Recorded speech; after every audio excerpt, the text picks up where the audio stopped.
Hi guys, my name is Kirsty, welcome back to my channel, and today we're going to look at how I did for the Shelf Love Crate Readathon, which happened from May 17th or May 13th to the 27th of May.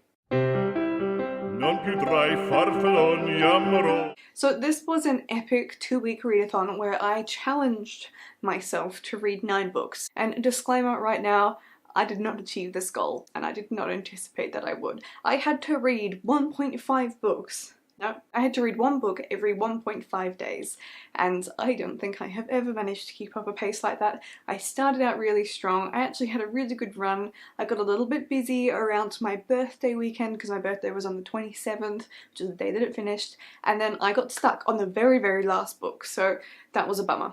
But that's okay. I had put so much care and thought into my TBR trying to avoid that situation happening, and I think like most of the books I ended up picking were fantastic readathon reads and ones I will be recommending to you to put on your TBR for readathons in the future, but I'm pretty pleased with what I did. I ended up reading 4.5 books out of 9, so that's really not that bad. It might be only 50% of my goal, but it felt like a lot of reading. It did feel like a lot of reading, and I had a lot of fun doing it. I had this whole routine going where I was getting up at 7 AM every day, so I had about 2 hours to read before I started work because I work from home, so I have no commute, and I would then read in the evening, and I was trying to read 200 pages every day. That didn't happen, but I was so motivated, and I think I did a really good job. I was listening to an audiobook throughout, but I'm not counting that towards my final goal and achievements because I'm just not, whatever. The final book that I got stuck on was Sorcerer to the Crown. I'm still reading that. It has been a week since the readathon finished, and I'm nearly halfway through it. I have just gotten busy, and I've gone into my little post-readathon slump, so, but that book is a whole nother kettle of fish that I will talk about some other time. So the reading challenges that I was trying to, there was actually 12 reading challenges, but I think 1, 2, 3, 4, 5, I only tried to do 9. So the ones that I finished was Written in the Stars, which was a space book, and that I finished. Navigating the Stars by Maria V. Snyder. This was a wicked read. It's also quite a large book, but I managed to finish it within the first 2 days, and I really enjoyed it. I would definitely recommend this book. I ended up reading it 5 out of 5 stars, and I'm so excited for the sequel. This is all set in space, and it's about archaeologists who are in space discovering the terracotta sculptures slash warriors that are in the real world found in China but have also now been discovered in space. So really cool premise to it. Would highly recommend. Now this book, I'm going to tally this up when I edit this rather than doing a running total now, but this book was 458 pages long. I then moved on to Saints and Sinners, which is a book featuring star-crossed lovers, and for that one I did What If It's Us by Becky Albertalli and Adam Silvera. I don't have this book because I loved it so much that I have already given it to a friend, and also the next one, because I couldn't. This book was amazing. I rated it 5 out of 5 stars, and it was everything I could have ever hoped it to be. Becky Albertalli and Adam Silvera are absolutely spectacular authors who write such good LGBT fiction, which this is. So this follows 2 boys in New York who somehow who randomly bump into each other one day and don't really get any details of each other, but then when they've left, they're like, I actually really want to speak to him again, and it's this whole sort of plight to try and find them, but going on like no information at all, and come together. And it's a wonderful romance with some really perky characters that are just fun, and would highly recommend reading it. So this book is 437 pages long, so it's still actually quite a big book for a readathon. I'm pretty pleased with myself there. I immediately followed this up with the next challenge, which was Life in the Shadows, a book with an outbreak, and for that one I read Autobiography by Christina Lauren, who I have found out is actually the first names of, it's a co-authored book. There's Christina and Lauren, but they put their names together, which I think is really cute. Now this book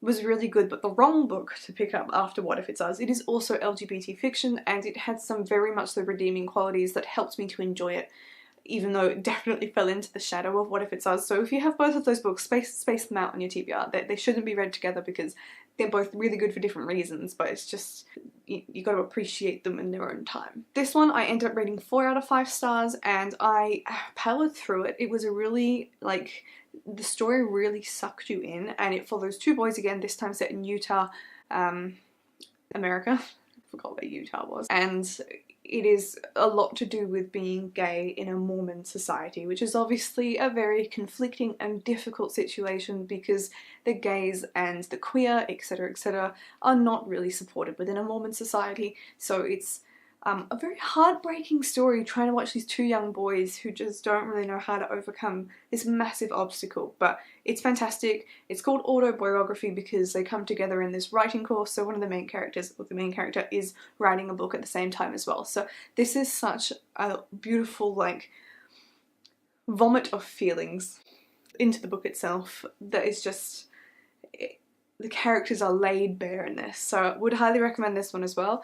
Make sure you go and read it, but just not straight after What If It's Us. Ah, I forgot, it was a 407 page book, so still over 400 pages. But then I moved on to my next challenge, which was Squad Goals, which has multiple perspectives, and that was Vicious by V.E. Schwab, and this one I think is 300 and something, 340 pages, so that's still not too bad, but it's perhaps a more reasonable size for a readathon. At this point I was starting to slow down with my reading pace a little bit, and I wasn't sure I was going to like this in the beginning, but it ended up being a really good book. I loved how it ended, and I just loved the story in its whole. There are some much better covers out there, that's for sure, but this one was, it's such a good boy book and just such a good adventure book as well. So if you have any boys you're trying to get into reading, or your partner sort of likes reading, if your partner is a boy, then I would totally recommend picking this one up. That's not to say girls can't enjoy it, but it is very much so a boy book. Right up there with like Matthew Riley's Contest. This one was multiple perspective as well. I wasn't sure going into it, but there are heaps of different characters that it's from. It's all about people who have superpowers after dying and coming back to life, and it was a lot of fun and a lot of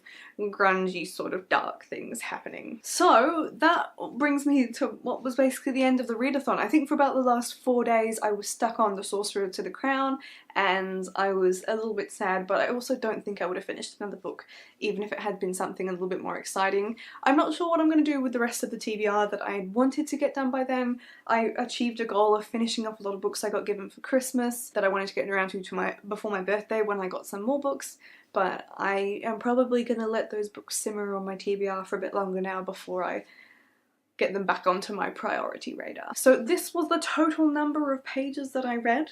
I'm pretty pleased with myself. I think this was a successful readathon. It was a great way to take hold of the horns of my reading ambitions for the month, and I can only hope that June is going to turn out as well, but we will see what happens. There are so many books I want to read in June, but I just have a feeling June may be a slower month. But that is all I have for you today. Let me know in the comments below if you participated in this readathon, or if you've done a readathon lately, or just what you've been reading lately, and let me know how you went. Other than that, I will see you in my next video.